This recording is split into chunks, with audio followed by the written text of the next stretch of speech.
Morning, কেমন আছো তোমরা? আশা করি খুব ভালো আছো। আমিও খুব ভালো আছি। এই বিচ্ছিরি একটা ওয়েদার, কিরকম ঠান্ডা ঠান্ডা, তার মধ্যে একটা দেখো সুন্দর রেসিপি নিয়ে তোমাদের সামনে হাজির হয়েছি। বাঁধাকপির তো অনেক কিছু খেয়েছো, আমি আজকে বানাবো বাঁধাকপির ভর্তা। কীরকমভাবে বানাই দেখো। এই বাঁধাকপিটাকে কুচিয়ে আমি নুন মাখিয়ে রেখে দিয়েছি।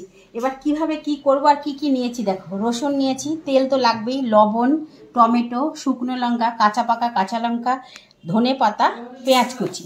এবার দেখো আমি কি করি। দেখো বাঁধাকপিটাকে না আমার একটু সেদ্ধ করতে হবে, কিন্তু আমি জল দেবো না, যেহেতু নুন মাখিয়ে রেখেছি, অলরেডি জল ছেড়ে দিয়েছে। এইটা দিয়েই আমি একে ঢাকা দিয়ে সেদ্ধ করে নেব। দেখো জল অনেকটা শুকিয়ে গেছে। এটা কিন্তু লাল লাল হলে চলবে না, জলটা আরেকটু শুকাবো, শুকিয়ে নামিয়ে নেব। দেখো শুকিয়ে গেছে, এবার নামিয়ে নেব।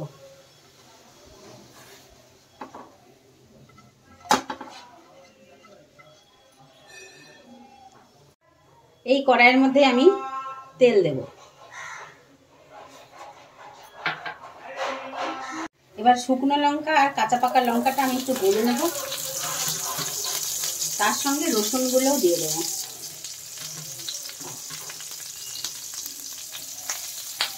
লঙ্কাগুলো দেখো ভাজা হয়ে গেছে, তুলে নেব।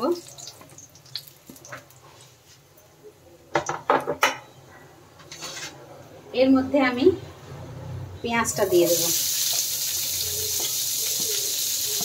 পেঁয়াজের মধ্যে সামান্য লবণ দেব।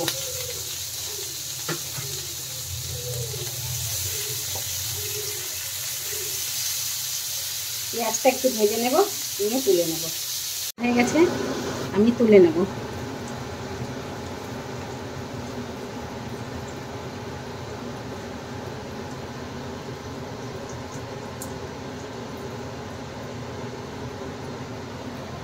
এবার এই কড়াইতেই টমেটোটা দেব, এই সামান্য একটু লবণ দেব।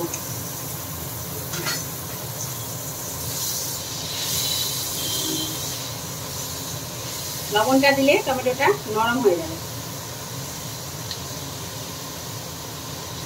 একটু কাঁচা সরষের তেল দেব। আর লঙ্কাগুলো দেখো আমি সব ডলে নিয়েছি, দিয়ে এবারে সবগুলো একসাথে মাখবো। ধনে পাতা দেব, দিয়ে একসঙ্গে মাখবো। টমেটোটা হয়ে গেছে, এবার আমি তুলে নেব।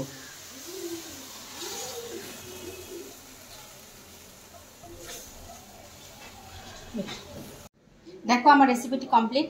তোমাদের যদি ভালো লাগে থাকে এরকমভাবে বাঁধাকপি করে দেখো, খেয়ে কীরকম লাগে, খেয়ে আমাকে কমেন্টে জানিও। জানানোর পর আমি তাহলে এরকম ধরনের আরও অন্য রকমের রেসিপি নিয়ে তোমাদের সামনে হাজির হব।